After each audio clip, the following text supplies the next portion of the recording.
nossa aula. Então, mais uma vez, boa noite oficial aí para todos vocês, né? Sejam bem-vindos aqui na nossa aula de Educação Ambiental. Quem entrou depois, talvez não tenha pego um comecinho que eu estabeleci um combinado aqui com vocês, pedindo para que vocês abram as câmeras, para que eu possa ver um pouquinho vocês, na hora do nosso diálogo também, tá bom? Então, por favor, eu vou pedir hoje para que vocês abram aí as câmeras para a gente se ver, as câmeras, tá? Recadinho básico, antes que vocês me perguntem, inclusive eu já coloquei no bate-papo essa informação, se vocês entrarem ali, sobre a nossa avaliação, tá? A gente vai fazer uma atividade avaliativa já na sexta-feira que vem, no dia 15. E aí a gente vai ter 3 focos de estudo para a nossa avaliação, tá? Marcos históricos e legais da educação ambiental, equívocos conceituais e uma parte dessa nossa discussão de hoje aqui, que são as educações ambientais, tá bom? Então, esse vai ser o nosso foco da atividade avaliativa para a semana que vem, tá? Eu não sei ao certo, depois vocês vão ter aula com a Viviane, a galera da pedagogia tem aula com a Viviane depois, né? E a Virgínia, a galera da bio. Veja, confirme com eles que eu acho que a prova deles daí vai ser no dia 22, né? Mas dá uma confirmadinha, que acho que as aulas da a primeira aula vão colocar a prova aí nessas primeiras semanas, os primeiros dias. Pro. Sim, Júlia. Pelo que a Malu mandou, a sua prova é no dia 22 de maio.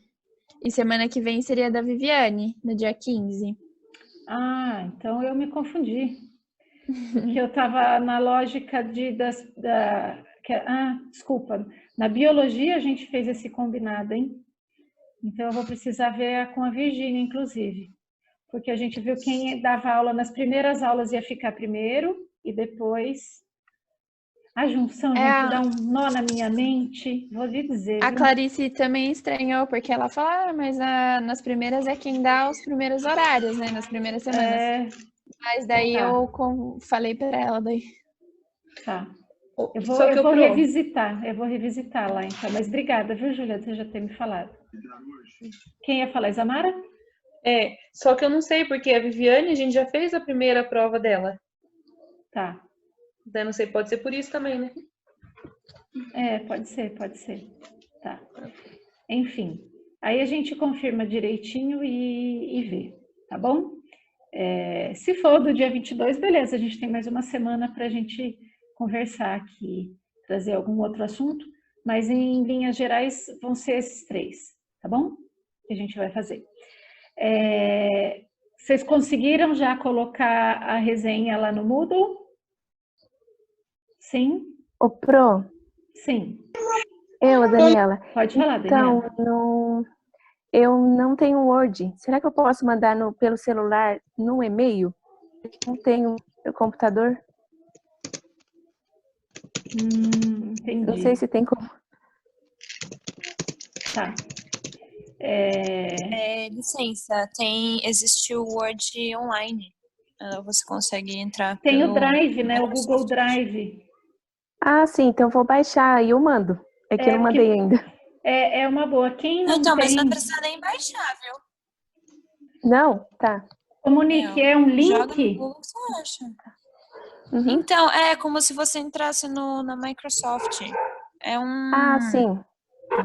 Só joga assim no Google, Word Online. Aí vai aparecer, você vai conseguir com mais facilidade. Tá bom, então. Legal, Obrigada. eu não conhecia essa ferramenta. Tá. Se por acaso você não conseguir, Daniela, depois você manda um WhatsApp para mim, tá bom? Tá bom. Então tá jóia. Bom, então vamos lá. Vocês já foram meus alunos em outras disciplinas, então vocês já sabem como é que eu gosto de fazer esse momento que a gente faz a resenha, a gente faz uma grande roda, né, de diálogo, para a gente perceber alguns pontos principais aí do texto, né, reforçar alguns entendimentos e até esclarecer algumas coisas que tinham ficado meio nebulosas na hora da leitura do texto, tá? Eu estou com o meu texto aqui também. O título, né, gente, já é um nome bem grandão. A educação ambiental que desejamos desde um olhar para nós mesmos. Vocês pesquisaram um pouquinho sobre quem é o autor desse texto? O que vocês descobriram? Quem gostaria de falar um pouquinho? Lembrando, né, gente, só que eu também gosto que todo mundo participe quando a gente faz essa roda, né? Lembrem-se que eu gosto da participação de todo mundo, tá bom?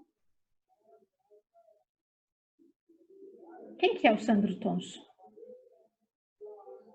Eu não pesquisei, pra falar a verdade. Não? Eu não sei nada mesmo. Alguém pode contar para o Gustavo quem que é o Sandro? Ô, Pro, eu achei só sobre o currículo dele, não achei falando quem ele era, mas só sobre o currículo. Mas o que você achou?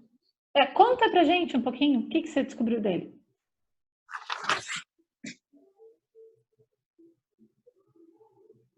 Ih, travou. De tecnologia, trabalhando na área de educação ambiental. Começa de novo porque travou enquanto você estava falando. Por favor.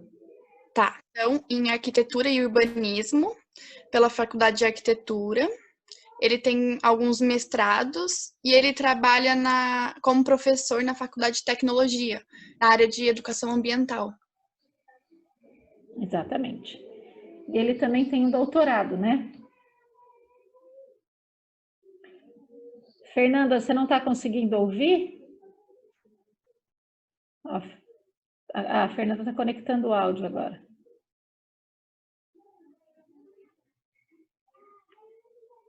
Está conseguindo ouvir agora, Fernanda? Ou ainda não? Fernanda, está ouvindo?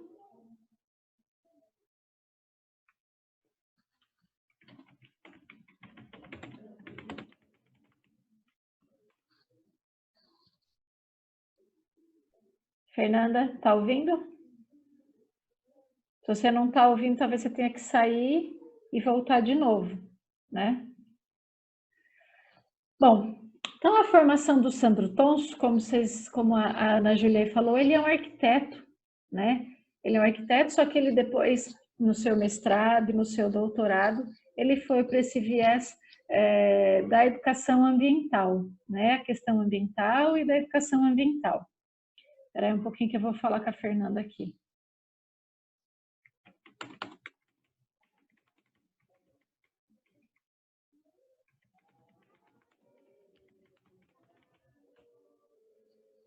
Bem, não sei se vocês estão conseguindo ouvir. Meus vizinhos estão cantando parabéns, estão fazendo uma festa de aniversário. Vocês estão ouvindo ou não? Não? Tá rolando. Não tem muita gente, mas tem gente. Ó. Enfim. Vou passar um anti-corona aqui na porta da minha casa, porque daí vem um monte de gente aqui do lado, né? Caramba, viu? Bom, só voltando aqui que o parabéns me desconectou. Então, o Sandro, hoje ele é professor da Unicamp, na Faculdade de Tecnologia, mas ele tem essa disciplina de educação ambiental, né? E ele não tem tanta produção de artigo científico, né? Então, quem foi pesquisá-lo não achou muito material, né? Ele não faz o perfil tanto de uma produção acadêmica, né? Ele tem uma articulação diferente da educação ambiental. E aí, meus amigos, o título é Educação ambiental que desejamos, desde um olhar para nós mesmos.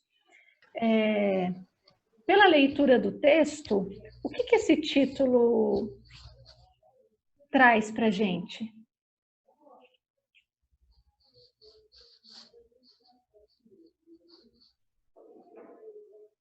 Pro. Sim, Deise. Então, pela leitura do texto, eu entendi que ele traz as diversas formas, né, que a gente tem de olhar a educação ambiental e como a gente enxerga, né, as... Ai, meu Deus, fugiu a palavra. Como a gente enxerga o mundo, eu acho, será? Eu acho que ele traz pra gente, assim, uma forma de ser diferente, né? Porque, assim, eu mesmo entendi a educação ambiental como uma só. Não que havia diversas formas de compreender a educação ambiental. E ali trouxe umas que traz sobre a reciclagem, que fala sobre a reciclagem, outros que fala sobre o consumismo, né? A gente vai depois mergulhar a fundo nessa especificidade. Então, trouxe, assim, para mim, né? Não sei falar para os outros, mas assim, eu consegui enxergar as diversidades que tem dentro da educação ambiental, não só aquilo que eu aprendi, como quando eu era criança, né? Nas escolas, o que é passado até hoje na TV. Não mostra essa diversidade que tem, só mostra apenas uma.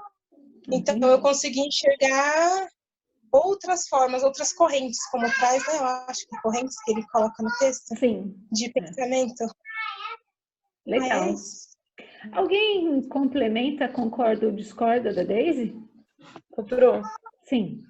Eu acho que assim, que a educação ambiental que desejamos, desde um olhar para nós mesmos, é que para a gente obter uma educação ambiental que realmente tenha resultados positivos, a gente tem que começar a mudança com a gente mesmo, com os atos, a sociedade, para construir coletiva. Legal, boa análise também. Complementou o olhar da Daisy, né? Quem mais? Eu acho que quando ele fala da educação ambiental que a gente deseja desde um olhar para nós mesmos, ele vai além do...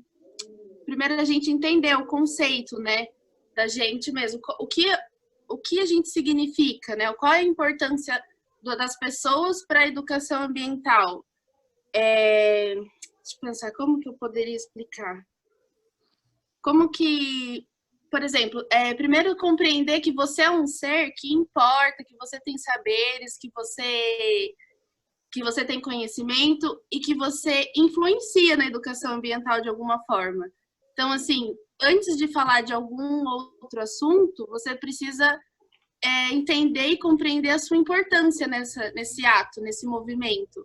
A partir do momento que você ter consciência e se conhecer melhor, eu acredito que você consiga influenciar de uma maneira mais positiva na questão da educação ambiental. Pensei nisso. Nesse viés, eu acho... Pode falar, Jaqueline. Só puxando um pouco do da Giovana, eu acho que ele chama a gente a pensar, né? Como refletir, como saber lidar com o meio ambiente, como que quer que as pessoas agem com isso também. Eu acho que é isso. Que a gente faz a gente pensar, o que é meio ambiente? Como que eu vou agir com ele? As pessoas que estão à nossa volta. Como que a gente elas agem? Caiu. Ainda bem que foi o celular que caiu, não você, Giovana. Senão ia ser vídeo cacetada. É isso mesmo, Jaqueline. A partir desse olhar para cada um de nós, né? Porque o fazer educação ambiental numa perspectiva de só olhar para o outro, né? Sem repensar as minhas práticas, o que eu acredito, o que eu penso, qual é a minha visão de mundo, se eu não fizer esse exercício primeiro, é uma educação ambiental que vai ficar vazia, né? Eu faço o que eu digo, mas não faço o que eu faço, né? E aí a gente pode até discutir um pouco sobre essas questões, né? Mas é bem nesse sentido que vocês trouxeram mesmo, né? De se ver nesse processo, né? Para conseguir colocar e repensar os seus valores, inclusive, em relação a muitas coisas, né? Alguém gostaria de complementar essa parte do título? A gente já pode seguir? Pode falar. Então, bem assim, para mim também funciona como um estilo de vida, né? consciência e você trazer isso para sua vida, para o seu cotidiano, para o seu dia a dia. Não só você, entendi, beleza, mas você também não pratica, você fazer. Então, eu acredito que a nossa mente, nós tem que colocar em prática e tentar viver também tudo isso, né? Tentar entender, colocar em prática e passar também para as pessoas adiante. O que não é só, tá, beleza, vou separar meu lixo. Não. Você tem que assumir isso, sobre as coisas, ciência, né? Tudo isso. Seu áudio tá picotando, viu? Tá picotando. Tá ruim. Isso, assim, que é um estilo de vida, sabe? Também. Entendi também que não só ficar na mente, entender, mas também praticar. Entendi. E é isso mesmo. É viver isso, né? Isso, viver. É um estilo de vida. Perfeito. Acredito eu. Entendi para mim, entendeu? É isso. E no início do texto, o Sandro começa fazendo um panorama da nossa sociedade, né? E o que ele traz? Que olhar que ele traz aí da nossa sociedade no início do texto? Como é que ele descreve?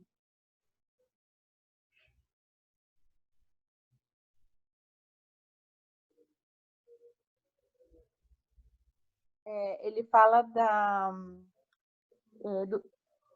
da educação ambiental que seja transformadora? Não, não, ainda a gente não vai entrar, Ju, muito na educação ambiental especificamente, mas as características dessa sociedade. Porque para a gente poder agir, para querer ser uma educação ambiental transformadora, se a gente quer transformar, a gente primeiro tem que entender, tá, mas eu quero transformar o quê? Né? Que jeito que tá, para eu saber, eu quero transformar para ficar como? Né? Da sociedade então, assim, materialista? Fale mais, Isamara. Que nós somos muito a sociedade materialista, individualizada, competitiva e tecnicizada. Eu não lembro onde que fala que a gente se importa enquanto assim, um ganha, só que muitos perdem. Que fala essa parte. E que esses valores, infelizmente, estão na nossa formação humana. Né, no nosso processo de formação humana. Aqui, achei. De modo geral e refletido, que a sociedade faz acreditar, por outro lado, que a competição é algo benéfico e favorável ao progresso, fazendo-nos esquecer de que para cada vencedor, dependendo do âmbito, há dezenas, centenas ou milhares de perdedores. Não consideramos fator ético, cooperativo e o caminhar da humanidade. Exatamente. É interessante isso que a Isamara traz, porque ele também fala que nós valorizamos muito mais o que nós temos do que o que nós somos, o que nós pensamos, o que nós sentimos, né? Uhum. E, na verdade, ele fala que a gente exclui, né? Pra gente, as pessoas só têm valor quanto mais ela tem de bem material. Foi igual na verdade, eu associei muito o texto com aqueles vídeos que eu assisti da aula anterior, os 2 vídeos, que ele fala que a sociedade, quanto mais tem, ela é consumista, quanto mais ela tem, eu tenho um celular novo, mas aí lançou o 20, eu quero 20, lançou o 21, eu quero 21, e quem tem o 20, na verdade, a gente exclui, fala, você não está na atualidade, você não está se atualizando, o mundo está se renovando e você continua no mesmo mundo anterior, antigo, passado.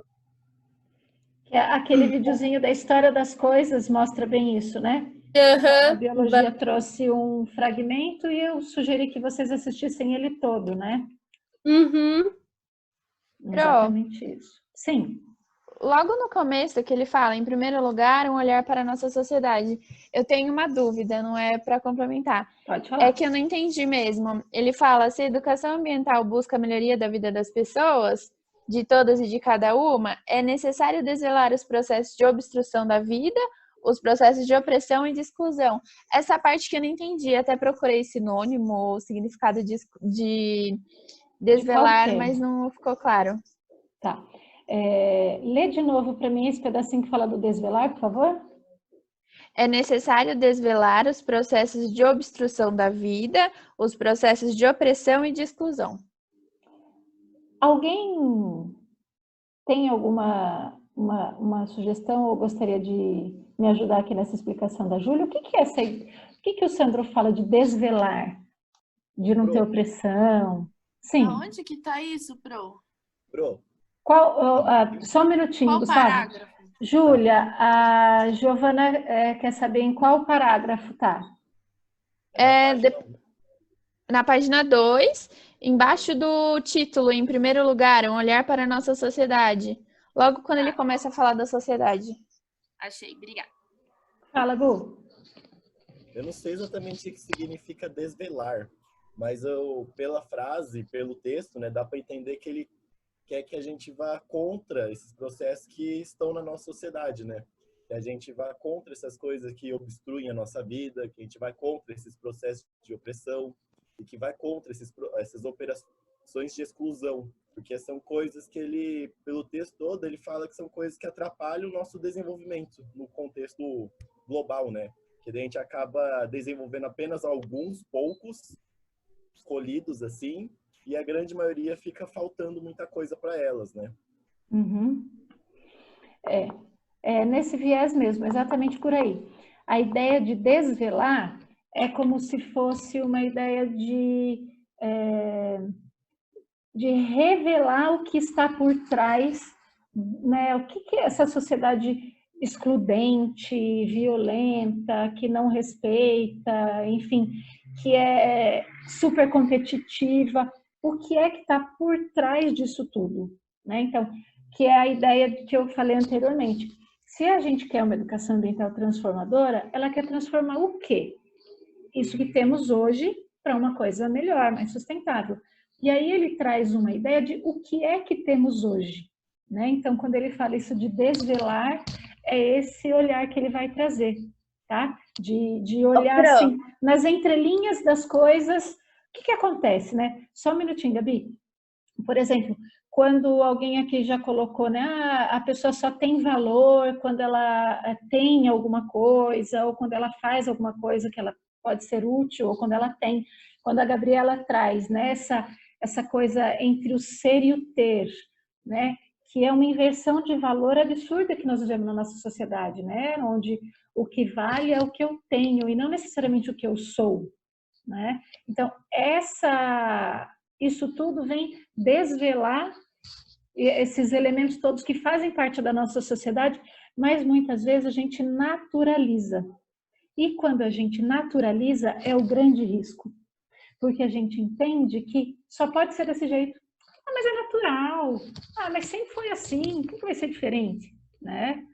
Então, ele vem para talvez tirar um pouco as vendas dos nossos olhos e perceber isso tudo como um problema, né? Manda ver, Gabi. Não, esse desvelar seria a mesma coisa que desconstruir, né? Essa sociedade que ele traz, né? Que é excludente, tudo isso que você já falou. Isso, exatamente. Né? E para ele explicar essa sociedade, ele vai falar sobre hegemonias. Né? Ele fala sobre isso, não fala no texto? E aí ele traz diferentes hegemonias, né? O que ele fala? O que compõe a nossa sociedade? Que hegemonias são essas que estão presentes na nossa sociedade? Seria as monoculturas? Exatamente. Quais são essas monoculturas que tem esse valor? Quando eu digo esse valor hegemônico, quer dizer que é esse valor super totalizante, como uma verdade, né? Que aquilo é a verdade absoluta para a sociedade, é uma ideia hegemônica, né? Quais são essas monoculturas? A do saber e do rigor do saber, que ela eleva o saber científico como a única forma de a verdade de produção de conhecimento. Ou seja, pelo que eu entendi, somente o estudo, por exemplo, é a única verdade que vale. Não vale, por exemplo, as experiências, somente o saber científico é o que vale. Daí ele fala que anula-se toda forma de conhecimento e sabedoria que não se possa demonstrar por meios científicos.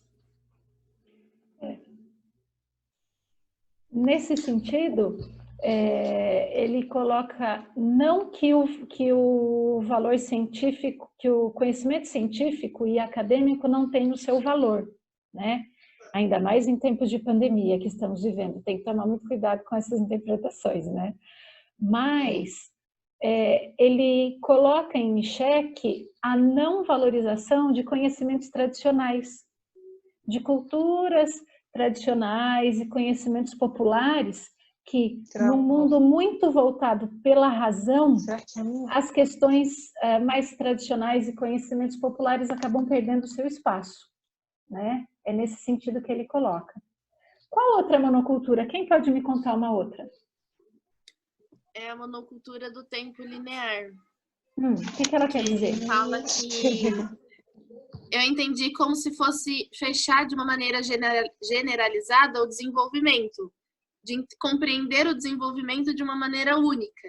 E aí ele cita que ele fala que ele entende o desenvolvimento é ligado a algumas ideias de industrialização, crescimento econômico, tecnológico, e fazendo com que isso, passando a ideia como se isso fosse natural.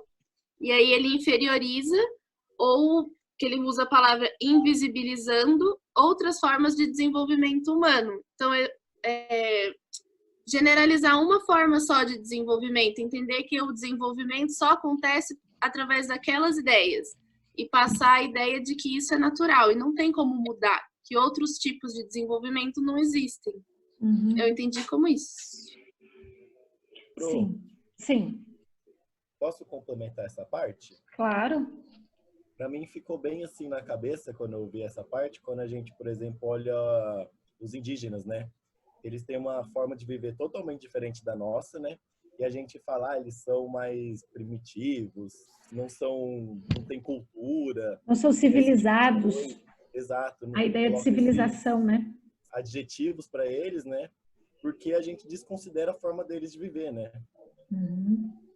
São exatamente tão próximos de nós e traz essa relação bem forte, né? Bem fácil assim, de entender para mim.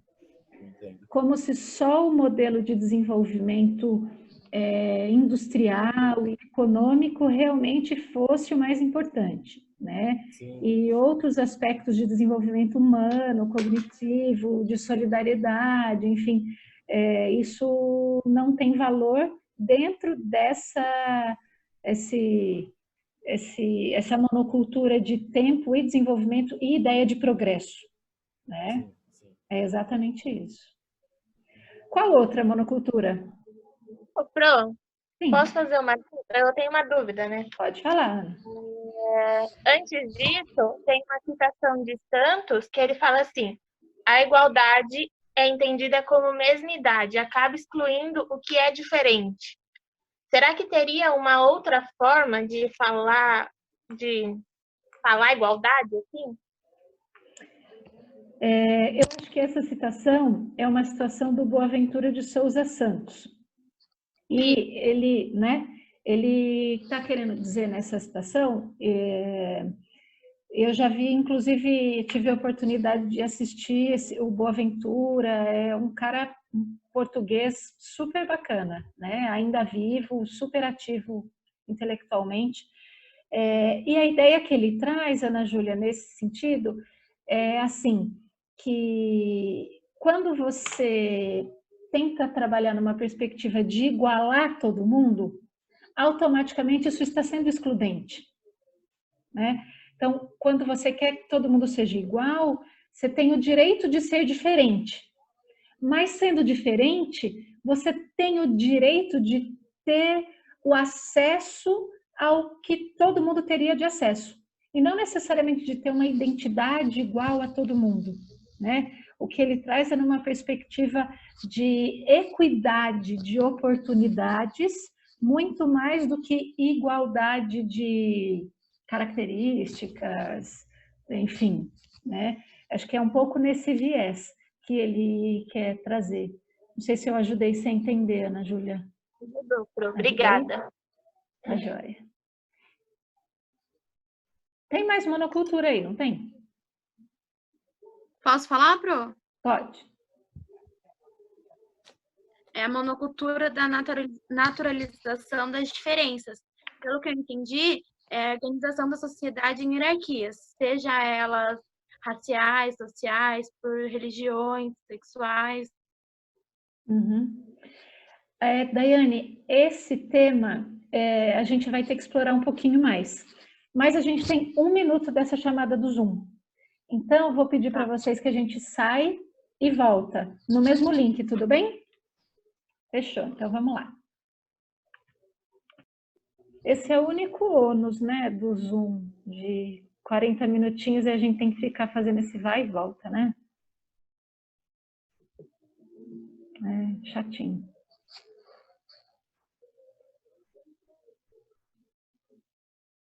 Na verdade, acho que ele deu até 30 minutos, não sei se chegou. Ah, não, deu 40, sim.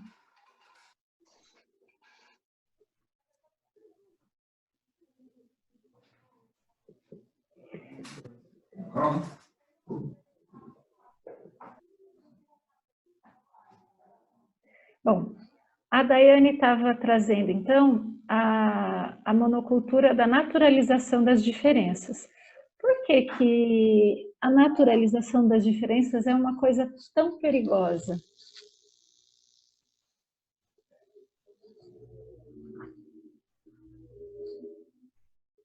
Porque ela cria padrões e opressões. Fale-me mais, Gabi. Ele traz aqui no texto que essa monocultura ela cria padrões e opressões entre nós seres humanos, porque daí ele fala sobre as diferenças que todos temos em relação a sexo, origem, profissão, cor de pele, tipo de escolaridade, e realmente é o que acaba acontecendo na nossa sociedade. As pessoas acham que podem diferenciar e acabar oprimindo as outras por conta desses aspectos. Exatamente. Você tem razão no que você falou. Alguém complementa a ideia da Gabi? Pro, Sim. eu tive uma ideia, até seria uma dúvida se eu compreendi certo. Tá, pode falar.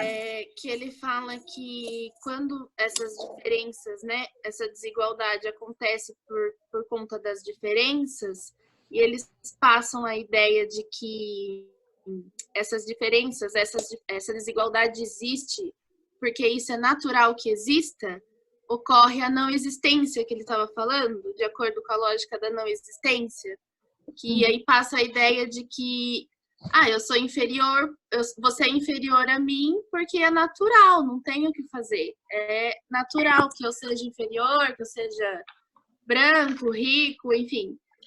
Um exemplo bobo, assim, homem, e aí essas diferenças e essas... Na verdade, não é diferenças que se fala, é diferença, assim. Que essas diferenças, elas são naturais, e por isso é tão difícil quebrar isso, porque torna um padrão tão inquestionável que a pessoa acaba caindo nessa não existência. Eu não sei se eu entendi certo, eu fiquei meio confusa nessa última frase dele. Entendeu, sim. Essa ideia, realmente, ela se torna perigosa, essa naturalização, porque, como a Gabi falou, né, dessa construção de padrões, enfim, e como você bem complementou, entende-se que a gente é assim mesmo e não tem o que fazer. E a pessoa constrói uma identidade no qual essa ideia do diferente, em primeiro lugar, é visto como negativo, né? Porque existe um padrão, então ser diferente não é legal, né? E é isso, essa desconstrução que precisa ser feito, e também de que, por exemplo, em relação a injustiças sociais, em relação a pobreza, enfim, parece que não pode mudar, né? Que isso sempre foi assim e sempre vai ser. Então, se você nasceu pobre, você vai continuar pobre e não tem a possibilidade de transformar a sua vida e transformar a realidade, né? E mudar as injustiças. Parece que se cristaliza a injustiça, né? Quando a gente estava na disciplina de currículo, eu me lembro que a gente discutiu bastante sobre isso também, né? E aí a gente resgata a discussão lá da disciplina de currículo aqui para dentro da educação ambiental, né? Porque essa força de desnaturalização, o que a gente tem no cenário da sociedade é a naturalização das diferenças. E uma coisa, quando é naturalizada, lembra que eu expliquei para vocês? Ah, o meu rim, é natural o meu rim funcionar. Eu não preciso ficar pensando, rim, filtre meu sangue, meu pulmão funcionar. Eu não preciso ficar pensando, agora respira, agora inspira. Não, né? É natural isso acontecer. E o preconceito em relação às diferenças e as diferenças sociais, a desigualdade social, ela não é natural. Ela é um reflexo de uma construção sociocultural, né? E se isso foi construído pelo homem, ele pode ser reconstruído. Da mesma forma agora quando a gente está falando da pandemia e das questões econômicas, né? A economia não é uma coisa natural. A economia é uma construção social. E ela foi construída nessa estrutura com base em preceitos do capitalismo, liberais e neoliberais, certo? É muito possível a construção de uma nova forma de economia, dado que a economia é uma construção sociocultural. Se foi construído pelos homens, os homens podem reconstruir de N formas diferentes, não só de uma ou duas, mas de muitas formas distintas, né? E é isso que a gente espera que, de repente, a partir aqui da pandemia, pelo menos as questões econômicas, a minha esperança é num aspecto mais global, ter uma perspectiva de construir preceitos um pouco distintos. Porque até mesmo, porque aqui enquanto Brasil eu não tenho perspectiva de ter estímulo para a gente construir nada muito diferente, né?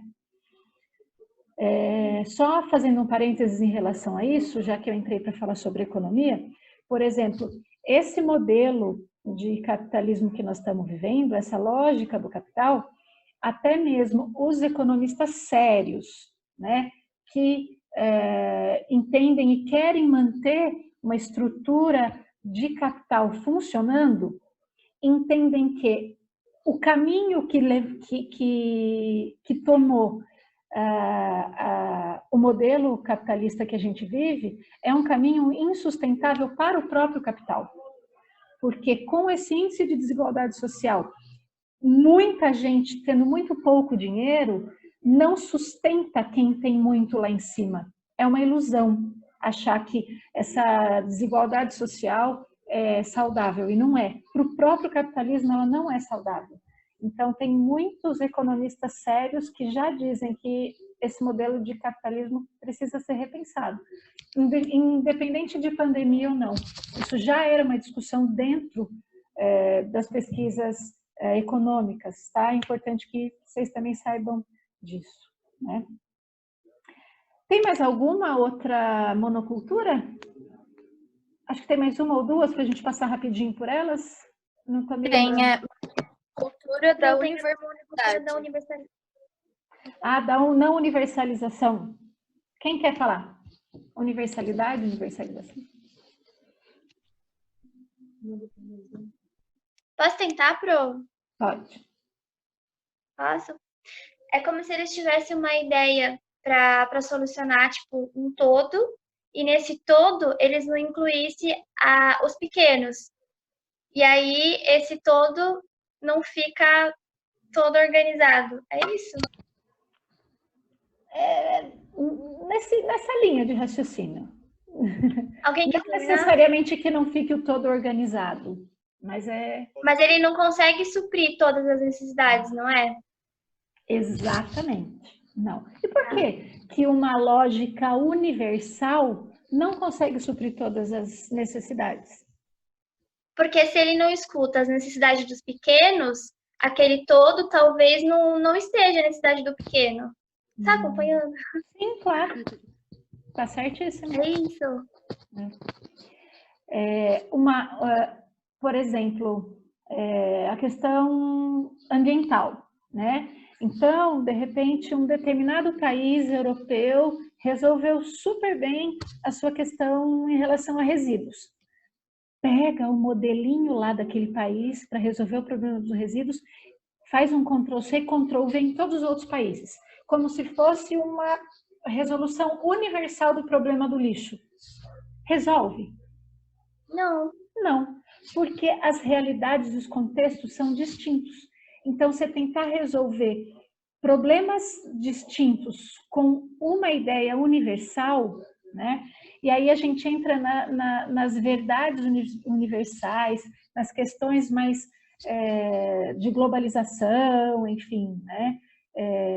No risco dessa ideia, né? De trazer uma cultura hegemônica, mais uma vez, e também não resolver os problemas nas suas peculiaridades, né? Mas era o que você entendeu mesmo, Pri. Fala, Gabi. Eu não entendi muito bem essa, porque aqui ele fala sobre locais, como que é que ele traz aqui? Cultura, e aí eu fiquei meio tipo assim, não entendi muito bem. Tá. Nesse sentido que uma cultura, um pensamento universal, global, ele não vai conseguir resolver todos os problemas do mundo, porque existem os aspectos locais, das culturas locais, das problemáticas locais, que isso não está sendo considerado na hora de pensar essa resolução global, né? Por exemplo, vou dar um exemplo, tá? 90% das crianças do mundo, num determinado momento, estavam sem escola, no mundo, por conta da pandemia. Tem como resolver. Vamos colocar EAD para todo mundo, né? Então, vamos resolver esse problema, não tem problema, os alunos vão estudar de casa, né? Manteve a data do Enem. O aluno estuda de casa. Tá tendo um monte de coisa aí na internet, no YouTube, enfim. Mas se pensa numa solução universal. Todo mundo vai usar atividades online ou EAD para resolver esse problema. Mas todas as famílias de todas as crianças, jovens e adolescentes têm acesso à internet? Conseguem acessar? Tem uma condição de estar dentro da sua casa, que às vezes tem 12 pessoas num espaço de 25 metros quadrados, que essa criança, mesmo que ela tenha no celular, ela consegue se concentrar, pensar, se estruturar? Então, assim, uma resolução universal, o EAD vai resolver para todos. Resolve de verdade para todos? Nem para a gente na faculdade não resolve, né? Quem dirá para as crianças da educação básica, né? Não sei se esse exemplo ajudou você a entender, Gabi. Ficou mais claro, Pro. Então, a solução, ela é igual para todos, mas as dificuldades, as diferenças... A solução não é igual para cada um. Então, é isso que ele quer desconstruir. Ele diz que hoje, na nossa sociedade, a gente acredita na ideia de soluções universais. Mas o que na nossa sociedade traz uma solução igual para todos, mas a nossa sociedade é diferente, né? Isso, por isso que isso não funciona. Por isso que não funciona. Por isso que não funciona. Tá. E aí se cria essa monocultura e todo mundo acredita e busca e acha que o melhor vai ser uma coisa universal. E aí cada uma dessas monoculturas está uma diretamente ligada na outra. Porque quando eu acredito no universal e só valorizo o universal, eu estou alimentando diretamente as verdades só construídas cientificamente, eu estou ignorando as questões culturais, eu estou ignorando essas diversidades e a naturalização da diferença, eu estou ignorando os conhecimentos tradicionais. Então, vocês estão percebendo que as monoculturas, elas acabam se ligando, né? Umas às outras. Tem mais uma monocultura? Ou acabou? Tem a monocultura da produtividade. Essa é ótima. Quem pode contar para mim um pouco sobre essa? A galera da biologia está quieta, tem uma outra turma aí da pedagogia que ainda não falou. Ô, Pro, Sim. essa monocultura, ela fala um pouco sobre os critérios da produtividade capitalista, né? Eu não entendi muito bem, mas eu vou explicar o que eu entendi. Manda ver. Ela acha que as pessoas são consideradas recursos humanos. Porque de segunda a sexta, elas vão aos trabalhos e é o trabalho dela produtivo. E de sábado e domingo, onde é para ela estar com a família, ter o lazer, é consequentemente considerado inútil, porque ela não está sendo produtiva. É isso que eu entendi. Você entendeu certinho, Ana Júlia. A pessoa só vale quando ela é produtiva, de alguma forma, quando ela é útil ou produtiva, né? Como se ser produtivo e útil é necessariamente contribuir para a economia. Se você não contribui para a economia, você não necessariamente está sendo útil. Como que eu não sou útil para a minha família? Como que eu não tenho valor de produtividade ficando com a minha família, orientando, cozinhando para eles, cuidando da minha casa? Como não? Né? Então, ele vem problematizar essa questão. E isso é tão naturalizado na gente, mas é tão naturalizado na gente, e é um pouco do que você falou. A gente é considerado um recurso humano, né? Acho que eu já disse para vocês sobre isso, que eu tenho evitado usar o termo recurso natural, que eu tenho feito esse exercício de chamar de bens naturais, porque recurso parece que é uma coisa que ela só é útil se ela funcionar, se ela tiver um uso. Se ela não tiver um uso, ela está lá desnecessária, né? A floresta está lá de pé. Ai, mas essa madeira vale tanto. Floresta em pé não está sendo funcional.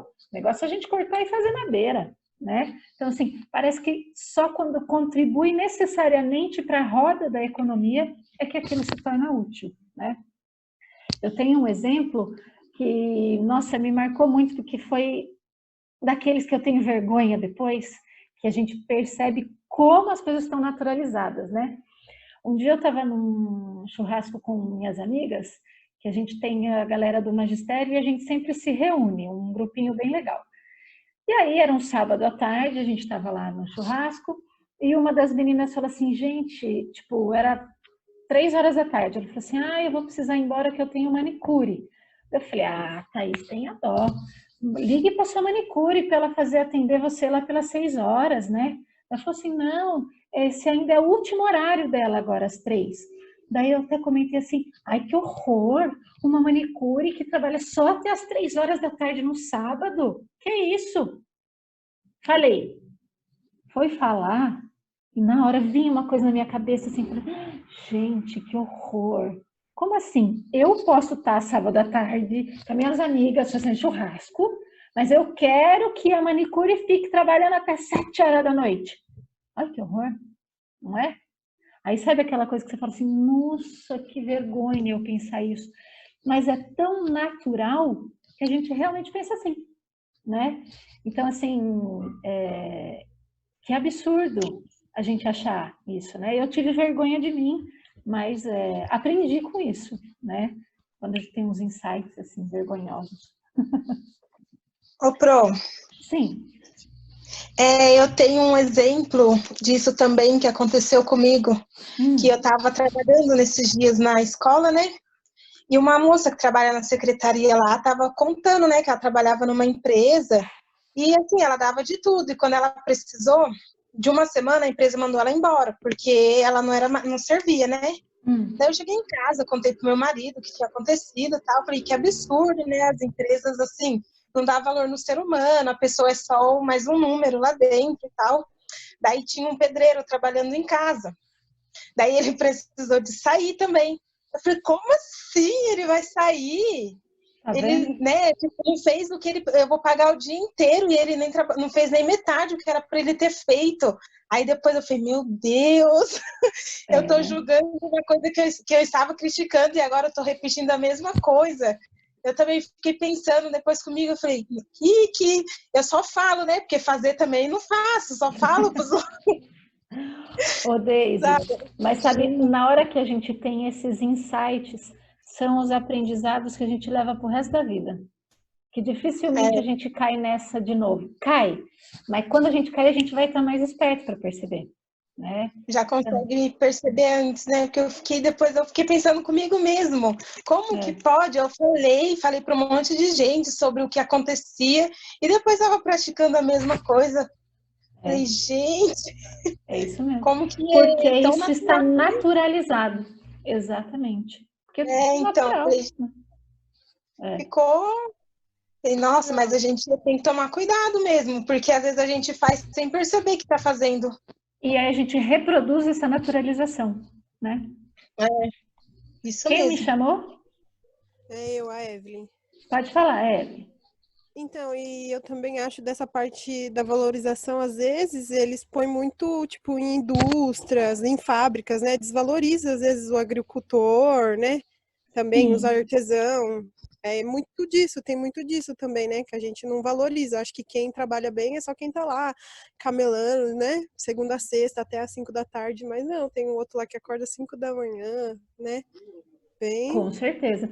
E isso que você diz, Evelyn, está diretamente ligado com aquela monocultura que é a monocultura, essa da produtividade, isso está diretamente ligado com a outra monocultura que a gente já falou, que é que o progresso é só indústria, só valoriza aquilo que é moderno, tecnológico, a ideia de civilizado, né?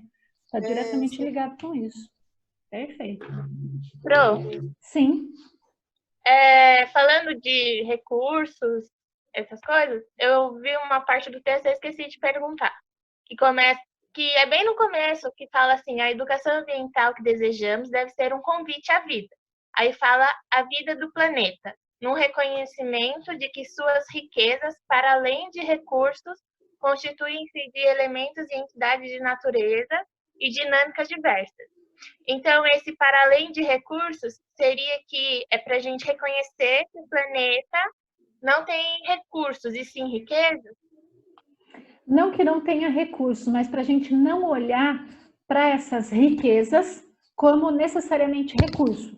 Só vai ter valor ou só vai ser riqueza se valer alguma coisa para o mercado. Se não valer para o mercado, ele não tem riqueza. Não, é entender todos os elementos como elementos de valor, mas não de valor necessariamente monetário, né? São riquezas, mas não necessariamente riquezas monetárias. São riquezas porque um determinado líquen, por exemplo, que não tem valor necessariamente de mercado, mas ele é essencial para o ciclo de vida da planta, que vai alimentar um bichinho, que vai alimentar não sei o quê. Entendem o que eu estou querendo dizer? Perfeito. Obrigada. Nada. E aí o Sandro traz também uma questão que ele coloca que não existe uma coisa que, isso é ambiental e isso é social, né? Ele traz esse paralelo, não traz? Quem gostaria de falar para mim um pouquinho sobre isso?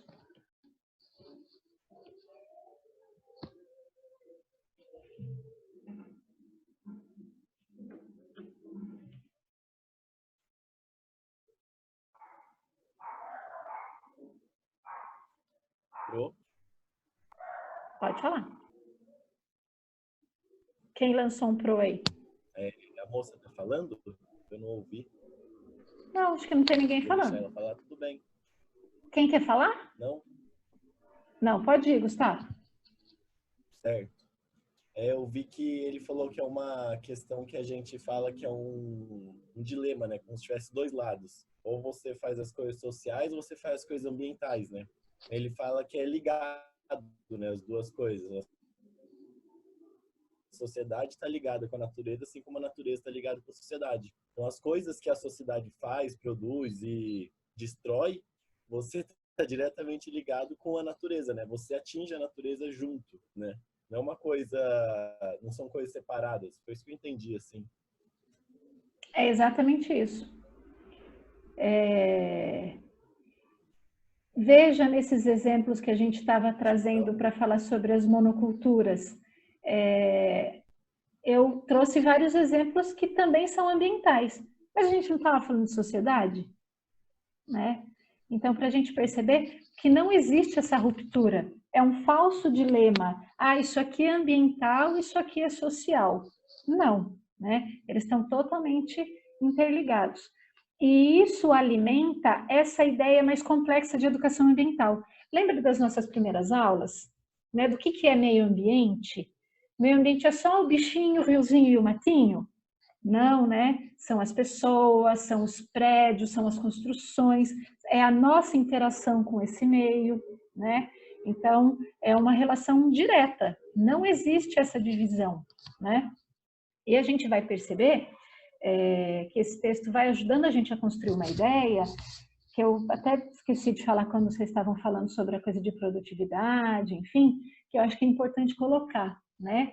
Que, infelizmente, todas essas monoculturas que a gente viu, e entre outras, né, que não foram abordadas aqui no texto, mostram e alimentam a ideia de que o que rege a nossa sociedade, qual é a mola propulsora que faz com que as engrenagens se encaixem e a sociedade funcione, né? Infelizmente, o que a gente tem hoje como grande regulador da nossa sociedade é o mercado, é a economia. Enquanto que, para a gente pensar uma sociedade sustentável, a gente precisa pensar que a grande... Nossa, eu acabei de falar a palavra para vocês, me fugiu. Regulador social. Obrigada. Obrigada, eu mesma lembrei. Loucura. O grande regulador social, ao invés de ser o mercado, devia ser o bem-estar de toda a comunidade de vida do planeta, né? Então, quando a gente tem o mercado como grande regulador social, a gente vê o que a gente está vendo, por exemplo, nessas discussões onde as pessoas acham que salvar a economia do que salvar vidas. Isso mostra muito que o que rege a nossa sociedade é a economia e não o bem-estar da sociedade de vida, né? Então, isso é uma questão importante para a gente ir lapidando e pensando cada vez mais, tá bom? Antes da gente entrar em as educações ambientais, tem alguma outra parte até aí do texto que não foi falada e que vocês destacaram aí na resenha que vocês gostariam de trazer para a discussão?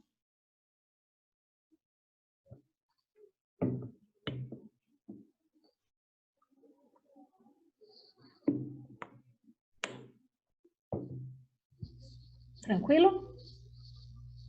Então tá. Então vamos lá. E aí o Sandro, ele vai falar para a gente que existem as educações ambientais, né? Na introdução da aula, a Deise até falou que ela não sabia disso, né? Ela achava que era uma educação ambiental só, né? Isso não é uma perspectiva só da Deise, isso aconteceu com todos nós, inclusive comigo, né? De enxergar e achar que a educação ambiental é tudo farinha do mesmo saco, né? E aí, o que o Sandro vem trazer de contribuição para a gente em relação a isso? Queria que alguém que ainda não falou pudesse trazer contribuições para a discussão.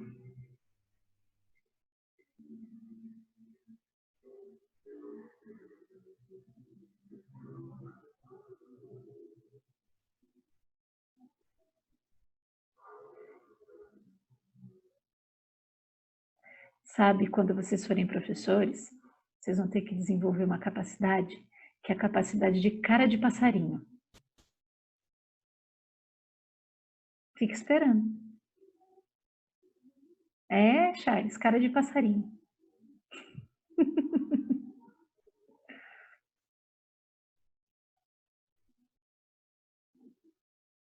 E sorrindo.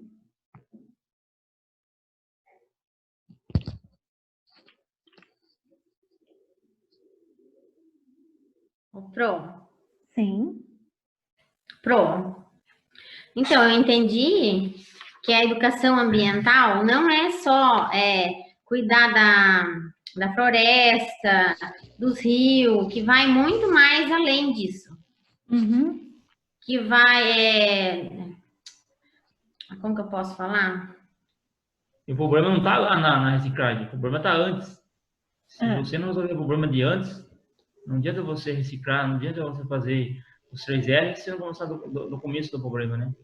Mas diga uma coisa para mim, Charles, que você acha que a maior parte das práticas de educação ambiental que a gente vê trata já da reciclagem ou trata antes do problema? Não, no final, da reciclagem. Não, eles não têm um olhar para trás, no começo do problema. É isso aí. E aí, como é que isso está descrito aí no texto? É o quê? Na verdade, Pro, isso acontecia tipo, ao acaso, assim? Não, que na verdade é a gente mesmo, com o nosso consumismo, que a gente consome demais, é o nosso padrão de vida, tá tudo envolvido nisso. Exatamente. Tem como a gente categorizar esses tipos de educação ambiental que a Cláudia e o Charles trouxeram aqui?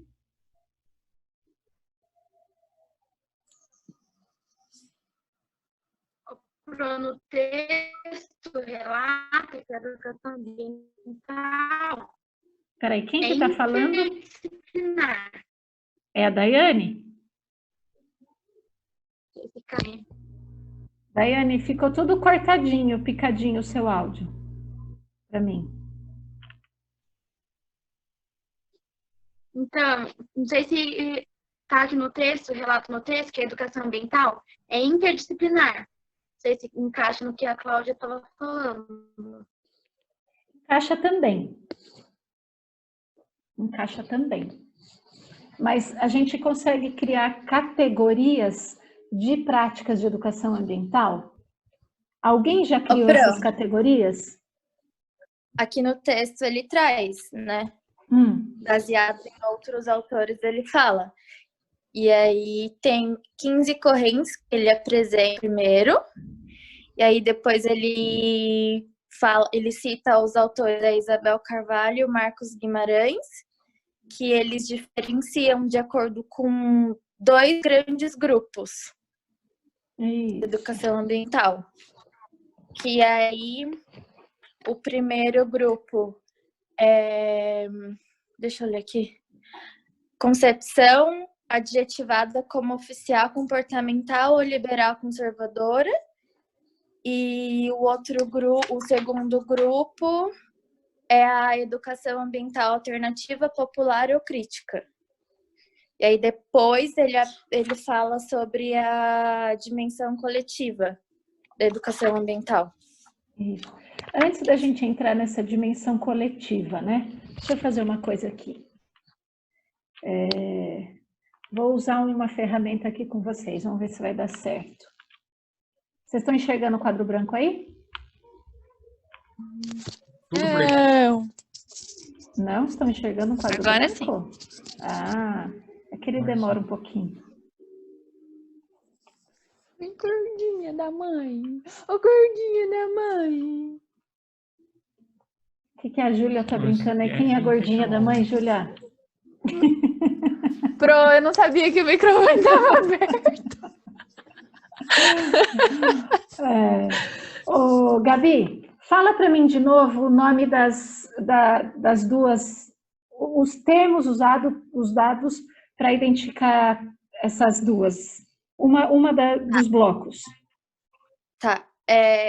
Adjetivada como oficial comportamental ou liberal conservadora. Peraí. / conservadora. Oficial comportamental / conservadora. Vocês estão conseguindo ler o que eu estou escrevendo? ou liberal conservadora. Sim. Oficial comportamental eu acho que é junto também, Pro. E aí liberal / conservadora. Ok. E não, Gabi, porque não, oficial não tem problema. Comportamental é de outro. E não tem problema, não. Então, aqui é um bloco. E quais os termos para o outro bloco? Ambiental, alternativa, popular ou crítica?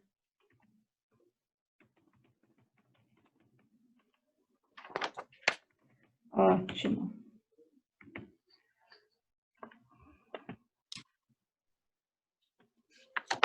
Beleza pura.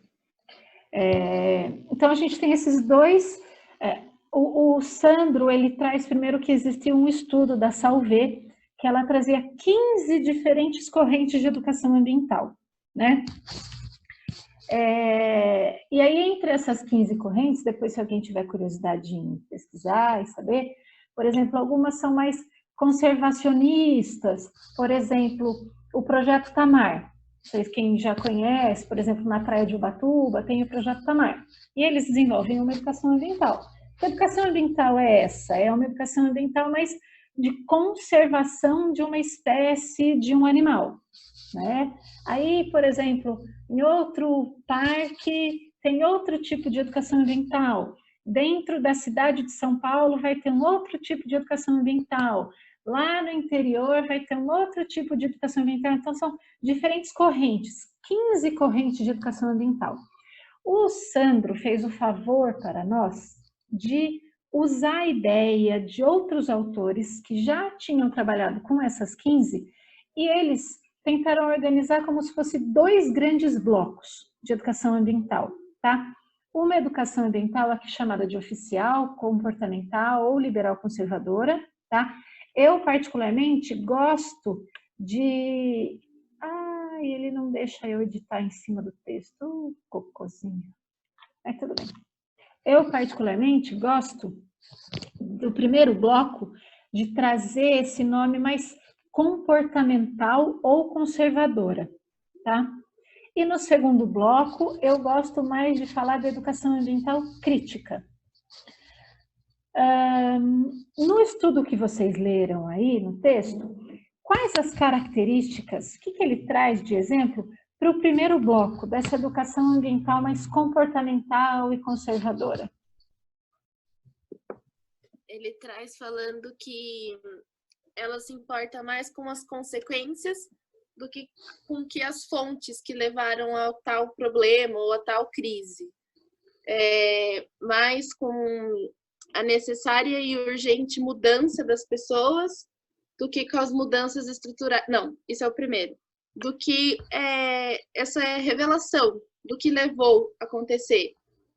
Antes de pedir mudança, é necessário que se saiba o porquê aquilo aconteceu. Mas a preocupação dele é que haja mudança. E, por último, ele fala que as correções e melhoria dos processos de produção e consumos fundamentais para a manutenção do status quo e dos valores a ele intrínsecos. Aqui eu fiquei um pouco com dúvida, mas eu vou pensar aqui. Peraí. Vamos pensar junto com a Giovana ali, ó. Se lá no texto está dizendo que esse primeiro grupo de práticas de educação ambiental, ela quer manter o status quo, ou seja, ela quer manter as coisas como estão. Aí, então, a gente está falando de uma educação ambiental mais conservadora, né? Nesse sentido dessa educação ambiental mais conservadora, por exemplo, o que a gente pode trazer aqui de exemplo? Não vou falar. O que o próprio texto traz como exemplo? De práticas de ação ao tema. Professor, está acabando o tempo, 1 minuto só. De novo, 1 minuto só? Não. Ainda não apareceu para mim, estranho. Dá 1 minuto. Então, tô ficando doido. É mesmo, está escrito 1 minuto. Ah, já deu. Meu Deus, nós vamos ter que entrar de novo. É que o meu estava cobrindo, Charles. Desculpa, você tinha razão. Vamos sair e a gente volta de novo? Tudo bem? Então, vamos lá.